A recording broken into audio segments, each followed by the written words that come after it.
Après avoir abordé ce premier volet sur la crise, nous abordons le second volet intitulé communication de crise.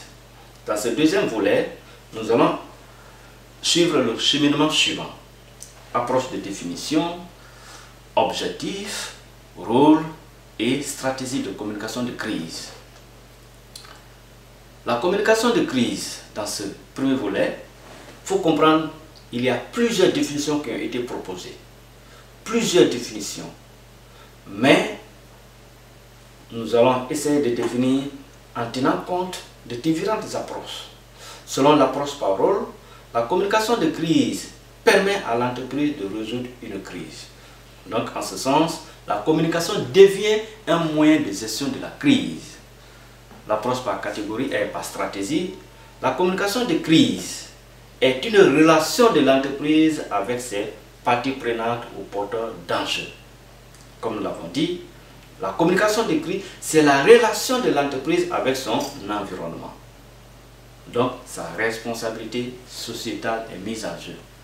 Approche par défi. La communication de crise, c'est l'art de communiquer dans l'incertitude. En matière de crise, il faut savoir communiquer. Et quand la crise survient, ce sont des éléments, ce sont des interventions que tout le monde fait. Mais il faut le faire en doutant. Il faut le faire dans... Il semblerait qu'il y ait quelque chose. Donc, là, l'intéressé saura que vous n'avez pas toutes les informations. C'est pourquoi on dit que la communication de crise, c'est l'art de communiquer dans l'incertitude. Enfin, selon l'approche par catégorie, la communication de crise est une branche de la communication d'entreprise. Donc, à ce niveau, il faut savoir que la communication de crise n'est pas une branche autonome, car elle est transversale. La crise peut intéresser la communication interne, la communication média, la communication financière, la communication environnementale, la communication juridique. Donc, vous voyez, un peu partout, on peut parler de communication de crise. En revenant au deuxième point, les objectifs. La communication de crise a multiples objectifs.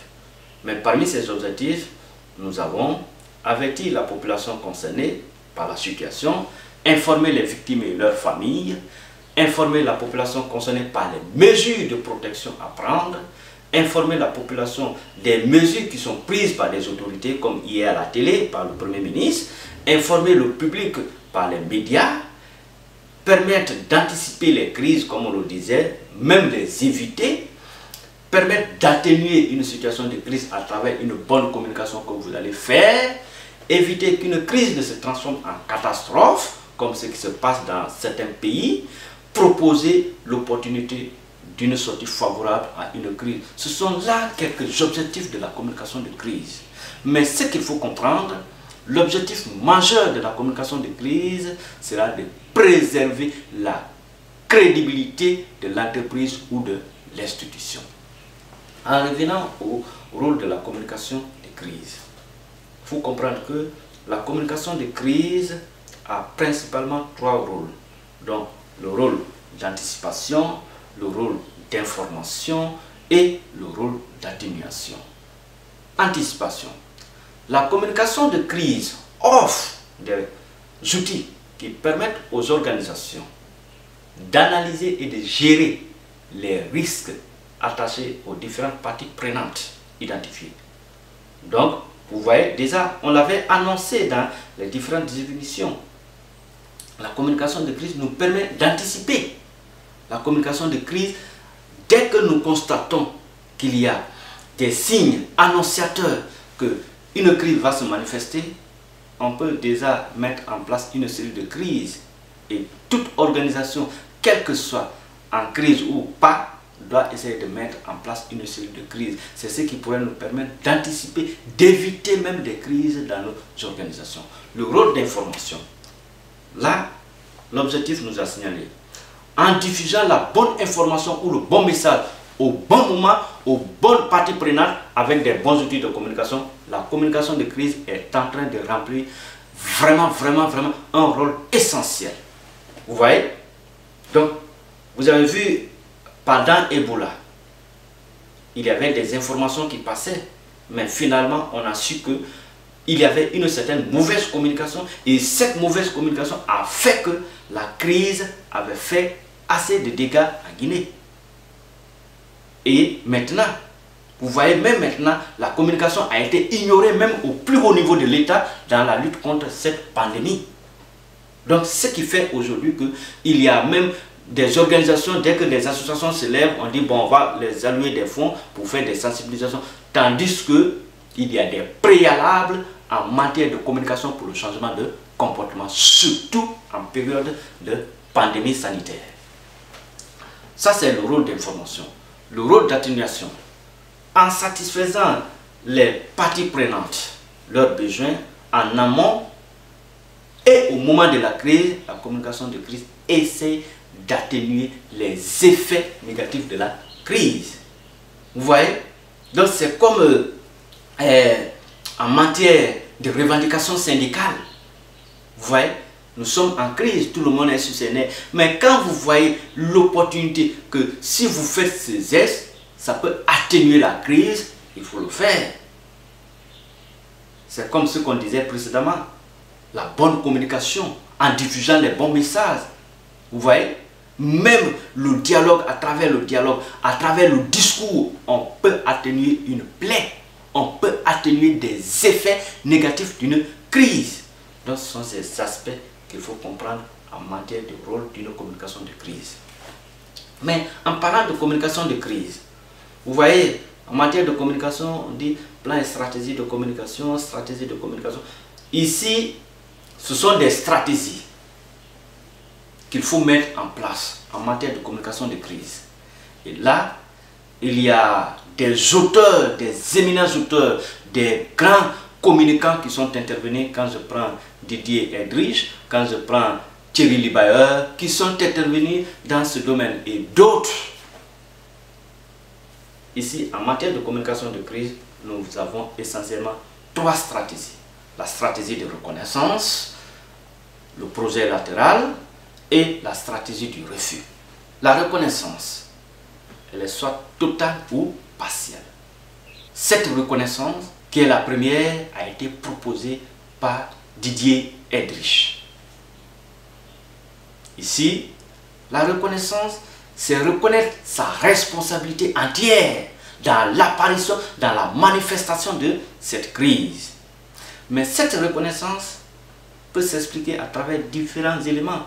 Soit élargir la responsabilité à des acteurs externes, dissocier les choses en délestant les responsabilités, exprimer son incompréhension si l'entreprise ne reconnaît pas réellement les raisons qui sont à l'origine de l'apparition de cette crise. Ce sont des éléments qui peuvent nous permettre encore de comprendre davantage la stratégie de reconnaissance. Mais quand il y a crise dans une entreprise, dans une institution, pour faire taire les médias, l'entreprise doit d'abord essayer de reconnaître la stratégie, reconnaître la crise et à l'interne essayer de proposer des solutions. Parce que si les médias arrivent à se saisir de la crise, ça, l'image de l'entreprise est déjà souillée, l'image de l'entreprise est déjà vraiment mise dans la boue.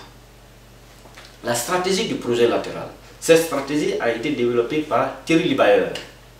Quand vous allez lire communication de crise de l'eau 2001, vous allez trouver cette stratégie bien développée. Au niveau de cette stratégie, ici, il s'agit de modifier l'angle de la crise en reportant la responsabilité. C'est-à-dire, cela consiste à déporter la crise en dehors même du champ de l'entreprise. C'est comme si on a un problème ici et d'autres, vous dites, ce qui se passe par là-bas, il faut vous intéresser à ça. Donc c'est de détourner l'attention des médias sur votre crise. Donc c'est ce qu'on appelle le projet latéral. La stratégie du refus. Dans certains documents, vous allez trouver le silence. Cette stratégie consiste à affirmer qu'il n'y a pas de crise. Vous voyez? Et là, cela a été développé par Didier. Mais pour que nous parlions de la stratégie du refus, il y a 4 possibilités que cet auteur nous offre. Garder le silence dès le début de la crise. Cesser de parler à partir du moment précis. avancer le principe du chaînon manquant, comme dans l'affaire des paillotes en Corse, et également minimiser les effets de la crise. Mais lorsque vous choisissez cette stratégie, cela peut être néfaste même pour l'entreprise. C'est pourquoi vous voyez parmi les stratégies de communication de crise, c'est la première le plus souvent qui est sollicitée. Parce que lorsque l'entreprise reconnaît sa responsabilité dans une crise, cela peut lui donner encore une bonne reconnaissance, parce qu'on va dire que cette entreprise est responsable. Mais lorsque vous dites que oui, il y a tel, intéressez-vous à d'autres, ou alors vous gardez le silence, cela peut encore suer davantage l'image de votre entreprise. Donc, ce sont quelques éléments de la communication de crise. Compte tenu du temps, on ne peut pas développer au-delà de ça. Donc, je vous conseillerais de lire également les lectures conseillées en cliquant sur le lien. Si vous avez toutefois des questions, posez-les en commentaire, nous allons vous satisfaire. Je vous